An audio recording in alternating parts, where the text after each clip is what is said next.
అప్పుడు ఇంకా మా బాబాయి, మా నాయనమ్మ వాళ్ళందరూ తిట్టడం జరిగింది. "నువ్వు ఎట్లుంటావో సూర్యాపేటలో చూస్తాం మేము గూడా." అంటే నార్మల్‌గా కోపం ఉంటదిగా ఎవరికైనా అని చెప్పి మేమనుకున్నాం.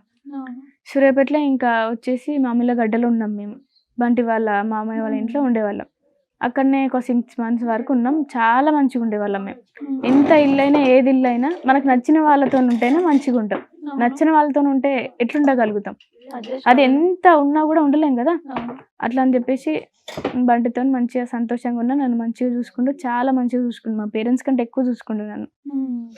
ఇంకా మమ్మీ అప్పుడప్పుడు రావడం నాకు మా ఇంటి వచ్చి నన్ను తీసుకెళ్ళడానికి చేయడం. నేను రాను మమ్మీ నాకు ఆల్రెడీ పెళ్ళయింది. నాకు 2, 3 మంత్స్ అయితుంది పెళ్ళై.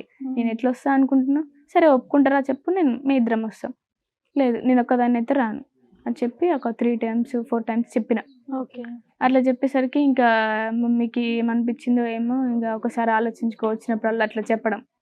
అయితే ఇంగా మా వదినొచ్చింది క్రిస్మస్‌కి. బంటి వాళ్ళ అక్క.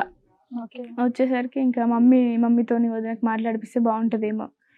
ఇద్దరు కలిసి మాట్లాడుకుంటారేమో, ఒప్పుకుంటారేమో అని చెప్పి ఎక్స్‌పెక్ట్ చేసినాం మేము. ఇంతకీ బంటి వాళ్ళు హిందువులు కాదు కదా? అవును. క్రిస్టియన్స్ వాళ్ళు. మీరు హిందువులు. అవును. సో ఈ విషయం కూడా తెలుసా క్రిస్టియన్స్ అని చెప్పి? తెలుసు. SC caste Christians. SC so caste. 2 ప్రాబ్లమేనా మీ ఇంట్లో వాళ్ళకి? అవును. రిలీజియన్ కూడా క్యాస్ట్ కూడా. అవును. ఓకే. అట్లా ఇంకా మమ్మీని క్రిస్మస్ రేపు అనంగా ఇవాళ పిలిచాం మేము. పిలిచా ఇంకా వదినతోని మాట్లాడిపిచ్చిన నేను మాట్లాడినా మమ్మీ ఇట్లా వదిన నన్ను మంచిగా చూసుకుంటది. మా అమ్మయ్య చాలా మంచోడు.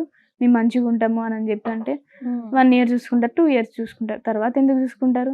సరే ఎట్లయితే అట్లయింది. నేను మంచిగున్న రోజులు మంచిగుంటా. తర్వాత నేను చూసుకుంటా. నాకు బంటి ఉన్నాడు అని చెప్పేసిన. ఇంకా వదినతోని మాట్లాడిపిచ్చిన.